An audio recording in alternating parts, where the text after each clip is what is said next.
Hello दोस्तों, कैसे हैं आप? आशा है आप अच्छे होंगे। तो मेरी स्टोरी सेगमेंट में आपका स्वागत है। आज की स्टोरी है अपने अंतर्मन की बात सुनने की।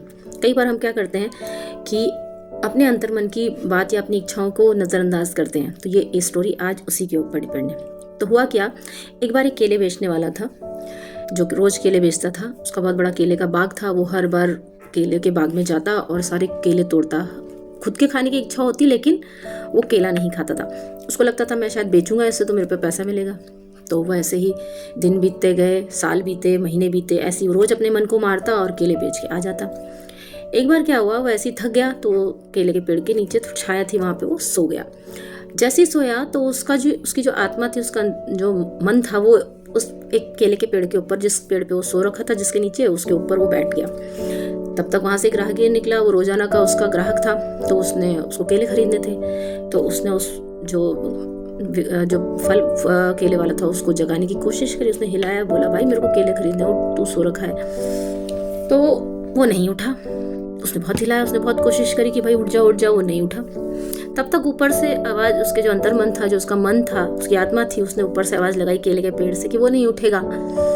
उसने कहा भाई क्यों नहीं उठेगा?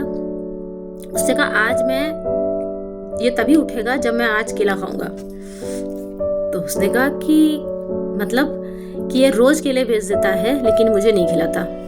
मैं ऐसे ही रह जाता हूँ और रोज इन केलों को देखता हूँ और रोज केला ये बेच के आ जाता है। तो उसने जो ग्राहक था उसने कहा अच्छा, अगर मैं तुम्हें केले खिलाऊंगा तो तुम नीचे आ जाओगे, फिर वापस इसके शरीर में आ जाओगे? उसने कहा हाँ, अगर तुम मुझे केले खिला दोगे तो मैं वापस इसके शरीर में प्रवेश करूंगा, नहीं तो ये तो मृत है, जब तक मैं इसके अंदर नहीं गया। मैं तो इसकी चेतना हूँ।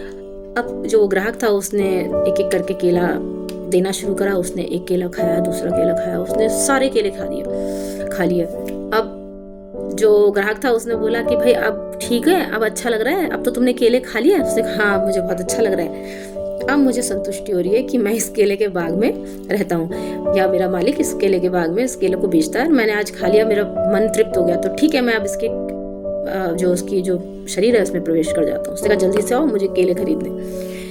अब केले तो थे नहीं। तो जैसे ही वो उसके अंदर अंतरात्मा उसके अंदर वापस आत्मा प्रवेश करके करी तो वो उठ के बैठ गया जो केले वाला था। अब उसने देखा कि सारी जगह केले के छिलके गिरे हुए हैं, बहुत सारे केले छिलके हो रखे हैं। उसने कहा इतने सारे केले? उसने तो ग्राहक से पूछा कि भाई इतने केले किसने खाए? तो उसने कहा ये तुम्हारी आत्मा ने खाए। उसने कहा है आत्मा ने खाए कि तुम्हारी आत्मा इस पेड़ के ऊपर बैठ गई थी? तो उसने उसको पूरा किस्सा सुनाया। उसने कहा अच्छा। तो ग्राहक ने कहा कि तुम यही सोचते हो कि रोज बेच दो, लेकिन तुम खुद नहीं खाते हो, तो तुम्हारे अंदर जो आत्मा है, जो तुम्हारे अंदर जो इच्छा शक्ति है, उसको भी तो खिलाओ। हमेशा क्या पैसा ही कमाना है तुमने? आज तो मैं आ गया तो मैंने उसको केला खिला दिया और तुम्हारी आत्मा वापस उसमें आ गई, वरना वो तो तुम्हें छोड़ के जा चुका था। तो उसको बात समझ आई केले वाले को। तो होता यही है दोस्तों, हम अपने ही इच्छाओं में, अपनी ही जिम्मेदारियों में, अपने ही जो इच्छाओं को मार करके ना कई बार दूसरों के लिए करते जाते हैं और हम अपना ही ध्यान रखना भूल जाते हैं। तो अपना जो अंतर्मन है, अपने अंतर्मन को भी कभी कभी कुछ थोड़ा बहुत खिलाते रहना चाहिए ताकि वो खुश रहे और आपके शरीर का या आपका साथ ना छोड़े।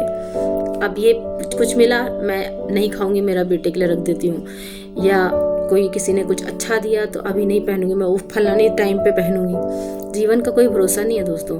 तो जो है, जिस समय आपको अच्छा लगता है जो काम, वो उसी समय कर लेना चाहिए, ताकि अपने अंदर की जो इच्छा, जो आत्मा है, उसको भी क्या है, कुछ ना कुछ मिलता रहे और वो भी आपके साथ देने के लिए हमेशा खड़ी रहे।